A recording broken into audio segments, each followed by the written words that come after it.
Hello student, my name is Jayesh Thakur, TO in Sun private ITI Durg Chandkhuri, trade electrician. आज का जो हमारा जो टॉपिक है वो है sodium vapour lamp. Sodium vapour lamp जो होता है वो वही है, हम लोग प्रकाश के रूप में इसका प्रयोग करते हैं। और कितने कितने वॉट पे बनाया जाता है, कितना ल्यूमन प्रति वाट होता है और इसका उपयोग हम लोग कहाँ पर करते हैं, ये सब चीज़ें देखेंगे। और इसमें ये भी देखेंगे कि इसका जो बनावट होता है वो किस प्रकार से होता है। तो पहला देखते हैं कि सोडियम वेपर जो लैंप होता है वो कितने वाट का बनाया जाता है। देखो यहाँ पर 40 वाट का बनाया जाता है। ठीक है, मैं आप लोग को दिखा रहा हूँ। यहाँ पर देखो ये 40 वाट का बनाया जाता है।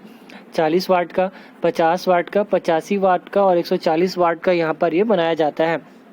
ठीक है, तो ये क्या होता है, अधिकतर ज़्यादा वाट के ही बनाए जाते हैं, क्योंकि इसका जो ज़्यादा वाट का बनाने का सबसे बड़ा जरिया ये है कि हम लोग इसको क्या करते हैं, औद्योगिक क्षेत्रों में यूज़ करते हैं जहाँ पर हमें लाइट की ज़रूरत होती है। और जस्ट जो हमारे रोड के किनारे होते हैं वहाँ पर भी जो लाइट लगे होते हैं आजकल, जो सोडियम वेपर लैंप यहाँ पर लगे होते हैं। ठीक है, इसका जो प्रकाश उत्पन्न करते हैं, मतलब इसके प्रकाश का जो फैलाव होता है वो कितना ल्यूमन प्रति होता है। तो याद रखना, इसका जो प्रकाश का फैलाव होता है वो 40 से 50 ल्यूमन प्रति वाट तक का प्रकाश उत्पन्न ये लोग यहाँ पर करते हैं। ठीक है, तो यहाँ पर सबसे अच्छा इस चीज़ बात यह है कि हम इसका प्रकाश जो बहुत ज़्यादा होता है, बिजली भी ये कम कम लेता है। और कम लेने के बाद क्या होता है, इसका जो बनावट भी होता है बहुत ही सिंपल होता है। जैसे कि आप लोग को मैं दिखा रहा हूँ, यहाँ पर देखो इसका बनावट में क्या करते हैं, यहाँ पर हम लोग क्या करते हैं, कैपेसिटर लगाते हैं। कैपेसिटर क्या करता है, जो हम AC को यूज़ करते हैं उस AC को सही तरीके से फ्लो होने में यहाँ पर वो प्रयोग करता है। यहाँ पर हम लोग दूसरा पॉइंट यहाँ पर मैं आप लोग को दिखा रहा हूँ, यहाँ पर एक ना एक पॉइंट लगा होता है जिसको बोलते हैं हम लोग यहाँ पर ट्रांसफार्मर। यहाँ पर जो ट्रांसफार्मर लगा हुआ है, ये जो ट्रांसफार्मर है यहाँ, ये स्टेप अप ट्रांसफार्मर, मतलब यहाँ पर हम कम वोल्टेज तो दे रहे हैं लेकिन वहाँ पर हमें क्या मिल रहा है, ज़्यादा वोल्टेज। देखो यहाँ पर लिखा है ना, उच्च प्रतिघाती ट्रांसफार्मर। मतलब उच्च प्रतिघाती ट्रांसफार्मर का मतलब ये है कि यहाँ पर ट्रांसफार्मर जो है, यहाँ पर स्टेप अप ट्रांसफार्मर का यहाँ पर प्रयोग यहाँ पर किया गया है। अब ये जो ट्रांसफार्मर के बाद जो यहाँ पर जो टर्मिनल निकला हुआ है, यहाँ से देखो अब निकला हुआ है, इसका दो भाग जो है वो इलेक्ट्रोड से ऑक्साइड आलोपित जो यहाँ पर इलेक्ट्रोड होते हैं, एनोड और कैथोड, वहाँ पर ये लगे हुए हैं। ठीक है, इसके बनावट के बारे में पहले अपन देख लेते हैं क्या क्या हुआ है। इसका जो बनावट होता है ना, इसके बनावट में देखो पहला क्या होता है, इसके चारों ओर क्या होता है, एक कांच का एक कवर होता है। कवर होने के बाद उसके जस्ट पहले ना एक छोटा सा कांच होता है। यहाँ पर देखो, यहाँ पर जो मैं कलर कर रहा हूँ ना जिस भाग को, वहाँ पर क्या होता है, एक वैक्यूम कर दिया जाता है, मतलब एक निर्वात पैदा कर दिया जाता है। वहाँ पर कोई भी गैसें नहीं होती हैं। वहाँ पर हम लोग क्या करते हैं, एक प्रकार के भी कोई भी क्या होते हैं, गैसें प्रयोग नहीं की जाती है। ठीक है, अब देखो दूसरा चीज़ हम लोग क्या करते हैं, यहाँ पर जो आपको एक अंदर में जो नली दिख रही है, वाला जो नली जिसको मैं कर रहा हूँ, नीला नीला कर रहा हूँ, वो जो नली होती है, वो नली के अंदर हमारा क्या होता है, नली के अंदर यहाँ पर नियॉन गैस भरा रहता है और इसका बनावट भी सेम होता है। जब भी आपको जहाँ पे हम लोग पढ़ेंगे, जब आप लोग को पेपर में जब ये पूछेगा कि आप सोडियम वेपर लैम्प का डायग्राम बनाओ, तो आपको क्या करना है, पहले तो बाहर एक नली बनाना है जहाँ पर एक वैक्यूम रहेगा, लेकिन अंदर में एक जो नली रहेगा उस नली में क्या करना है, एक नियॉन गैस भरा रहता है, सोडियम क्रिस्टल नियॉन गैस भरा रहता है। उस नियॉन गैस जो होता है ना, वो जो रहता है वो किससे कनेक्टेड रहता है, तो यहाँ पर याद रखना है, जो सोडियम आलोपित इलेक्ट्रोड रहते हैं। ठीक है, सोडियम आरोपित जो इलेक्ट्रोड रहते हैं उससे एक कनेक्शन होते हैं। जब हम लोग इसको सप्लाई देते हैं, यहाँ पर वोल्टेज का मान क्या हो जाता है, ज़्यादा हो जाता है। अब दूसरा चीज़ आता है कि सर यहाँ पर जो हम लोग होल्डर यूज़ करते हैं, जो कैप यूज़ करते हैं, वो किस टाइप का कैप रहता है, तो याद रखना बायनेट कैप यहाँ पर यूज़ किया जाता है। बायनेट कैप है ना, देखो यहाँ पर बायनेट कैप है ना, जिसके बगल बगल में इस प्रकार का निकला रहता है, उसको हम लोग बोलते हैं बायनेट कैप, यहाँ पर उसका प्रयोग किया जाता है। तो याद रखना कि बायनेट कैप यहाँ पर हमारा जो ये जो चीज़ें हैं इसका प्रयोग किया जाता है। ठीक है, ताकि वो फिक्स हो सके, है ना। तो यहाँ पर हम क्या करते हैं, वैक्यूम का प्रयोग करते हैं। इस वैक्यूम डाल देते हैं, वैक्यूम को करते हैं। उस प्रकार जब हम लोग सप्लाई देते हैं तो क्या होती है, गैसें क्या होती है, आयनित होती हैं। इलेक्ट्रोड उसको आयनित करते हैं और वो क्या करते हैं, चमकने लगती हैं। बस इसका मेष याद रखना, इसका जो बाहर का जो परत होता है बहुत ज़्यादा दोहरी परत वाला कांच होता है, ऐसा नहीं कि सिंगल। यहाँ पर जो कांच लगे रहते हैं वो दोहरी परत वाले यहाँ पर कांच यहाँ पर लगे होते हैं। इस प्रकार का अगर पेपर में पूछता है कि सोडियम वेपर लैम्प का आपको डायग्राम बनाओ, तो ये पूरा डायग्राम आपको बनाना है। बस आपको ये याद रखना है कि यहाँ पर सोडियम वेपर लैंप में एक कैपेसिटर लगा रहता है। कैपेसिटर लगे रहने के बाद आपको याद रखना है कि यहाँ पर एक ट्रांसफार्मर लगा रहता है। कौन सा ट्रांसफार्मर है, ये जो ट्रांसफार्मर है ये आपका उच्च प्रतिघाती ट्रांसफार्मर। मतलब आपका उच्च प्रतिघाती ट्रांसफार्मर का मतलब ये है कि वहाँ पर जो ट्रांसफार्मर है वो आपका स्टेप अप ट्रांसफार्मर यहाँ पर लगा रहता है। ठीक है, है ना, स्टेप अप ट्रांसफार्मर यहाँ पर ये लगा रहता है। क्लियर है। अब आता है दूसरा, सोडियम वेपर लैंप जो होता है ना, यहाँ पर हम लोग सोडियम क्रिस्टल का प्रयोग करते हैं, याद रखना। अब जो इसके अंदर हम लोग जो गैसें जो प्रयोग करेंगे, सोडियम क्रिस्टल व नियॉन गैस का हम लोग यहाँ पर प्रयोग करेंगे। ठीक है। अब हम लोग पढ़ते हैं पहला, कितने प्रकार के सोडियम वेपर लैंप होते हैं, वो कैसे दिखते हैं, किस प्रकार से बनाए जाते हैं, किस टाइप का होता है, इस प्रकार का हम लोग पढ़ेंगे। ठीक है। पहला देखो, पहला है निम्न दाब सोडियम वेपर लैंप। निम्न दाब सोडियम वेपर लैंप में क्या होता है, याद रखना, ये जो होते हैं ये पीले रंग की रोशनी देता है, पीले रंग का रोशनी देता है। दूसरी चीज याद रखना, इसकी जो दक्षता होती है वो 110 ल्यूमन प्रति वाट होती है, और इसमें एक हाई लीकेज ट्रांसफार्मर लगाता है। जैसे देखो यहाँ पर एक ऑटो ट्रांसफार्मर लगा रहता है ना, यहाँ पर जो वहाँ पर जो ट्रांसफार्मर लगा रहता है, जो सोडियम वेपर लैंप में जो ट्रांसफार्मर लगा रहता है, वहाँ पर जो उच्च प्रति मतलब आपका स्टेप अप ट्रांसफार्मर लगा रहता है, और यहाँ पर जो ट्रांसफार्मर लगा है आपका, यहाँ पर ये आपका ऑटो ट्रांसफार्मर यहाँ पर लगा हुआ है। ठीक है, क्लियर है। ऑटो ट्रांसफार्मर यहाँ पर लगा होता है। तो देखो इसका बनावट देख लेते हैं, सेम वही है। वहाँ पर हमेशा याद रखना, सोडियम वेपर लैंप जितना भी होगा ना, उसमें एक कैपेसिटर आपको लगाना ही लगना है। ठीक है, सोडियम याद रखना ना कि उसमें लगना ही लगना है। तो ये चीज़ों को आपको मिस नहीं करना है। सोडियम वेपर लैंप का जो है हमेशा याद रखना कि सोडियम वेपर लैंप में हमेशा एक कैपेसिटर यहाँ पर लगा होता है, और एक ऑटो। इसका बनावट सेम टू सेम यही याद रखना कि इसका जो बनावट होता है यू आकार की नली के अनुसार होता है। देख लो यहाँ पर यू आकार की नली ऐसा इस टाइप का लगा रहता है, और इसमें भी क्या दोहरी परत होता है, यू ट्यूब होता है। इसमें क्या होता है, वही अधिकृत इलेक्ट्रोड होते हैं, और इलेक्ट्रोड होने के बाद इसके अंदर क्या होता है, नियॉन गैस या फिर आपका सोडियम इलेक्ट्रोड इसके अंदर भरा होता है। भरा होने के बाद क्या करता है ना, यहाँ पर जो भरा होता है, भरा होने के बाद ये क्या करता है, उसको आयनित करता है, जिससे हमारा जो प्रकाश स्वरूप हमारा प्रकाश यहाँ पर देता है। एक चीज याद रखना कि ये जो क्या बोलते हैं, यहाँ पर ऑटो ट्रांसफार्मर लगाने का मतलब यही है कि ये क्या करता है, धारा को नियंत्रित करने का काम करता है।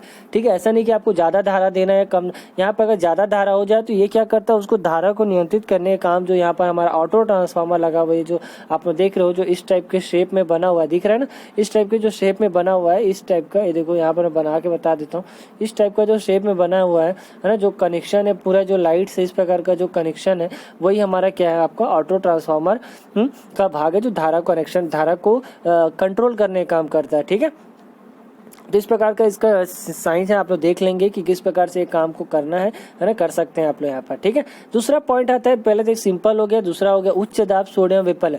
उच्च दाब मतलब यहाँ पर जो अंदर का जो दाब रहता है बहुत ज्यादा हाई रहता है। पहले पढ़ लेते हैं। देखो क्या होता है, यह जो लैंप होता है यह उच्च दाब पे अति धारा का प्रचलित होता है। इसमें क्या होता है, चूड़ी नुमा क्या होता है, यहाँ पर जो कैप लगा होता है चूड़ी नुमा होता है। ठीक है ना, इसमें क्या करते हैं, सोडियम को ठोस कणों को वाष्पित करने हेतु अधिक मात्रा में उसमें आवश्यकता होती है, और इस कार्य के लैंप के डायमीटर का उपयोग करके इग्निटर का प्रयोग किया जाता है, और सोडियम वेपर लैंप को एचपी वेपर लैंप दर्शाया गया। देख लो यहाँ पर क्या होता है, सेम टू सेम याद रखना कि इसका क्या होता है, जो उच्च दाब है ना, मतलब इसका जो दबाव होता है बहुत ज्यादा होता है। दबाव ज्यादा होने के कारण हम लोग क्या करते हैं, यहाँ पर देखो, इसका दबाव होने के कारण हम लोग ना इसका जो इस प्रकार का जो बाहर का जो परत होता है वो बहुत ही ज्यादा क्या होता है, एकदम हाईएस्ट होता है। ठीक है, एकदम हाईएस्ट होता है ना, एकदम हाईएस्ट पॉइंट में होता है ना। तो एक तरह के याद रखना, इसका जो पॉइंट होता है एकदम हाईएस्ट पॉइंट पे हो सकता है, हाईएस्ट पॉइंट पे होता है, ताकि आप इसको बना सकते हो, इस प्रकार से आप इसको कर सकते हो। तो इसका जो होता है वो लाल पीला नीला कलर के इग्निटर लगाए रहते हैं, ताकि वो जो यहाँ पर चोक लगा रहता है, और यहाँ पर 230 वोल्ट यहाँ पर दिया रहता है। तो आप लोग इस प्रकार का डायग्राम यहाँ पर बना सकते हो। ये डायग्राम मोस्टली क्वेश्चन पेपर में आता है, तो आपको इस डायग्राम को देख के बनाना है। बस शर्त है कि इसका जो डायग्राम होता है सिंपल होता है, जो कि एक कठोर ग्लास का बनाया जाता है, कठोर ग्लास के रूप में इसका बनाया जाता है। ठीक है ना, कठोर ग्लास का यहाँ पे बनाया जाता है। दूसरा वही है उच्च दाब सोडियम वेपर लैंप का जस्ट इसका बनावट होता है, इसके अंदर जो लगा होता है ना एक आर्क ट्यूब लगा होता है। ठीक है, इसके अंदर जो लगा होता है ना एक आर्क ट्यूब, इसका चूड़ी नुमा क्या होता है यहाँ पर बना होता है। तो आपको क्या करना है, इसको जस्ट बना के यहाँ पर देखना है, इससे कनेक्शन को देखना है किस प्रकार से कर सकते हैं। अब आते हैं हमारे पास फ्लोरेसेंट ट्यूब। फ्लोरेसेंट ट्यूब क्या होता है, देखो फ्लोरेसेंट ट्यूब हम लोग सब जानते हैं कि सबके घरों में एक ट्यूबलाइट लगा होता है, जिसकी जो लंबाई होती है 30 से 150 सेंटीमीटर की होती है। ठीक है, इसका जो व्यास होता है 2 से 4 सेंटीमीटर का इसका व्यास होता है। है ना। हम लोग क्या करते हैं, ये सबसे अच्छा है इसका, क्योंकि इसका ना जो इसका प्रकाश का जो ल्यूमन होता है वो 60 वाट प्रति मीटर होता है, ठीक है। और आयु तो बहुत पता है सबको, 5000 से 7,500 घंटे का काम करता है, ठीक है। इसको लगाते हैं। इसका जो कनेक्शन देखो, सबको पता है इसका कनेक्शन कि ट्यूबलाइट का जो कनेक्शन होता है, इसमें क्या करते हैं हम लोग, एक रॉड होता है जिसमें 2 पॉइंट इस प्रकार से निकले रहते हैं। इस 2 पॉइंट में हम लोग क्या करते हैं, यहाँ पर एक स्टार्टर लगा देते हैं, और इस वाले पॉइंट में हम लोग क्या लगाते हैं, AC प्लस माइनस यहाँ पर दिए रहते हैं, जो कि इस टाइप का यहाँ पर लगा रहता है, ठीक है ना। इस प्रकार का हम लोग क्या करते हैं, यहाँ पर स्टार्टर लगाते हैं। इसके अंदर याद रखना एक कांच रहता है, कांच के अंदर हम क्या करते हैं, या तो मरकरी वेपर या फिर आर्गन गैस को हम लोग क्या करते हैं, यहाँ पर डाल दिए जाते हैं। डालने के बाद क्या करते हैं, इसके अंदर ना क्या होता है, एक फिलामेंट होता है, फिलामेंट बना होता है जो कि गैसों को आयनित करते हैं जब हम लोग AC सप्लाई देते हैं। और ये जो स्टार्टर यहाँ पर लगा, देखो यहाँ पर स्टार्टर लगा हुआ है, तो स्टार्टर जो होता है वो भी सेम वही है, यहाँ पर ट्यूबलाइट में लगा दो। ट्यूबलाइट का कनेक्शन इस प्रकार का रहता है। आप लोग इसको देख के इसका डायग्राम को बहुत बार प्रैक्टिस कर लेंगे, क्योंकि इस पर क्वेश्चन में मोस्टली पूछा जाता है कि फ्लोरेसेंट ट्यूब, क्योंकि कई बच्चे कंफ्यूज हो जाते हैं जो कि ट्यूबलाइट समझते हैं, बट फ्लोरेसेंट ट्यूब लोगों को भी आपको समझना, जो कि AC कनेक्शन से होता है। और AC कनेक्शन, इसके बारे में कुछ लिखना है आप लोगों को, तो ये सब आप लिख सकते हैं, है ना। दुकानों, सड़कों में आदि प्रकार का इसका में यूज़ किया जाता है। ये सब चीज़ों को आप एक बार देख लेंगे, ठीक है।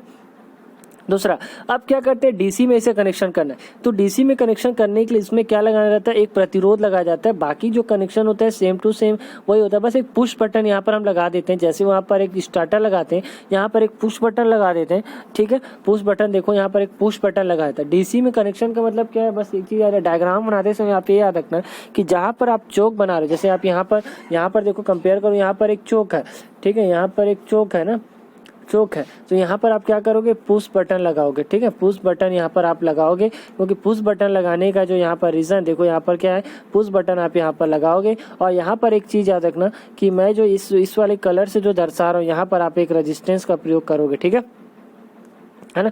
यहाँ पर आप जो रेजिस्टेंस का प्रयोग करोगे, वो चीज़ों को आप लोग को ध्यान में देना है, ठीक है। ये चीज़ें, अब 2 फ्लोरेसेंट ट्यूब को हम लोग क्या करना है, समांतर क्रम में, पहले तो श्रेणी क्रम में और समांतर क्रम में। श्रेणी क्रम में सबको पता है कि हम लोग क्या करते हैं, एक चीज श्रेणी क्रम में जोड़ने के लिए, देखो यहाँ पर लोड सप्लाई दिया है 40 वाट का, यहाँ पर हम लगा दिए हैं। लगाने के बाद क्या करते हैं, दोनों का जो चोक है, यहाँ पर देख रहे हो ना, हम लोग यहाँ पर चोक लगाए, तो श्रेणी क्रम में हम लोग क्या करते हैं, दोनों में चोक का प्रयोग करना पड़ेगा। और दोनों का चोक को प्रयोग करने के बाद, लेकिन यहाँ पर जो हम लोग यहाँ पर नहीं सॉरी स्टेटर का जो नहीं कंडेंसर का जो यूज़ किए, छोटा जो कंडेंसर होता है, यहाँ पर कैपेसिटर जो होता है, ठीक है, याद रखना, जो यहाँ पर हम लोग बोलते हैं स्टार्टर बोलते हैं उसको। यहाँ पर जो स्टार्टर हम लोग को 2 यूज़ करना पड़ेगा, बट यहाँ पर जो हमारा जो चोक है, उस चोक को हम लोग कितना, यहाँ पर उसके वैल्यू को बढ़ा देना पड़ेगा। जैसे देखो, हमेशा बोलता हूँ मैं कि लोड में ही हम लोग क्या लगाते हैं, चोक को यहाँ पर लगाते हैं। तो ये चीज़ों को आप लोग को याद रखना है कि फ्लोरेसेंट ट्यूब में कनेक्शन करने का सबसे ईजी तरीका यही है कि आप लोग क्या करो, 2 ट्यूबलाइट लो 20-20 वाट का, और जैसे सिंपल कनेक्शन करते हैं। बट एक चीज़ हमेशा याद रखना कि जो 2 पॉइंट होते हैं, जैसे इसका एक पॉइंट, इसका कनेक्शन देखो, क्या कुछ नहीं किया है, एक पॉइंट को यहाँ से लाया, एक पॉइंट जो कि ट्यूबलाइट में होता है, इसका एक पॉइंट ये वाला, इसका एक पॉइंट, तो इस वाले पॉइंट को क्या किया, वो इसके साथ कनेक्शन कर दिया, इसके साथ कनेक्शन कर दिया। और इस वाला जो पॉइंट है वो इसको न्यूट्रल, और ऊपर मतलब ये है कि ना, दोनों जो स्टार्टर है, दोनों स्टार्टर के ऊपर वाले जो भाग है सेम टू सेम कनेक्शन करना है, और नीचे वाला जो भाग है उसको आपस के इस वाले भाग को दोनों को शॉर्ट सर्किट कर दें। जैसे मैं यहाँ पे बता रहा हूँ आप लोग को, ये वाला, ठीक है, ये वाला भाग को मैं आप लोग, जैसे ये वाला जो कनेक्शन है ना, ये वाला जो कनेक्शन है ना, ये जो कनेक्शन वाले भाग को उस पर कर, अब क्या करना है, यहाँ से एक पॉइंट निकलेगा, उसको लोड दे देना, और इस वाले भाग को हम लोग क्या करना है, न्यूट्रल यहाँ पर दे देना है। तो इस चीज़ों को आप लोग को यहाँ पर याद रखना है, सिंपल है, आप लोग बना लोगे, है ना। अब आता है हमारा जो आता है समांतर क्रम में संयोजन करने वाला आता है। तो समांतर क्रम में दोनों संयोजन को लगाने के लिए इसमें क्या करना पड़ेगा, 2 ट्यूब और 2 फ्लोरेसेंट लैंप का हम लोग को प्रयोग करना पड़ेगा, बट AC सप्लाई हम लोग को यहाँ पर एक देना पड़ेगा। देखो, समांतर क्रम में क्या, कैपेसिटर का प्रयोग तो सेम टू सेम वही करना है, बट AC सप्लाई जो है ना, न्यूट्रल हमको दोनों में कॉमन देना है, पर जो AC सप्लाई है उसको क्या करना पड़ेगा, सब में अलग अलग हमें क्या लगाना पड़ेगा, यहाँ पर चोक लगाना पड़ेगा, और हो सकता है कि यहाँ पर एक कैपेसिटर लगाना पड़ेगा, क्योंकि वैल्यू को बढ़ाने के लिए यहाँ पर हम लोग कैपेसिटर का भी प्रयोग करते हैं, ठीक है ना। पावर फैक्टर मतलब पावर फैक्टर के घटाव को नियंत्रित करने के लिए यहाँ पर हम लोग क्या करते हैं, यहाँ पर हम लोग जो प्रयोग करते हैं, यहाँ पर जो संधारित्र का प्रयोग करते हैं, क्योंकि ताकि हमारा जो पावर फैक्टर है वो सही तरीके से बना रहे। और पावर फैक्टर सही तरीके से अगर बना रहेगा तो हमारा जो सप्लाई है वो सही तरीके से होता रहेगा, ठीक है। अब आता है ये फ्लोरेसेंट ट्यूब में क्या कैसे चालू होने में समय लगता है कि क्या लगता है। तो देखो अब आता है एक ना यहाँ पर एक चीज़ों को देख लो। विशेष फ्लोरेसेंट ट्यूब जो होता है रैपिड स्टार्ट फ्लोरेसेंट ट्यूब यहाँ पर होता है ना, जिसका भी प्रयोग किया जाता है। इसमें सफ़ेद नीला कलर के जो वायर होते हैं वहाँ पर प्रयोग कहते हैं। इसको आप लोग देख लेना, सिंपल है, ज़्यादा कुछ कठिन नहीं है। इंस्टेंट स्टार्ट फ्लोरेसेंट जो चालू करने पर तुरंत चालू हो जाता है ना। तो इस प्रकार का ट्यूब आप लोग यहाँ पर देख लेंगे, ठीक है। इस सिंपल है, ज़्यादा कुछ नहीं, बस ब्लास्ट का यूज़ किया जाता है। ब्लास्ट मतलब हम लोग क्या करते हैं यहाँ पर, है ना, वो जो आप अभी जो इलेक्ट्रॉनिक्स वाला आया हुआ जो पार्ट है वो यही ब्लास्ट होता है। ब्लास्ट में 2 पॉइंट लगे हो जाते हैं जिससे तुरंत वो चालू हो जाता है उससे, है ना, ठीक है। तो आज हमारा जो टॉपिक है वो यही तक करते हैं, नेक्स्ट क्लास में आगे देखेंगे। अगर आपको वीडियो अच्छा लगा हो तो लाइक करना, शेयर करना, और कुछ भी डाउट हो तो मुझे कमेंट करके बता देना। धन्यवाद।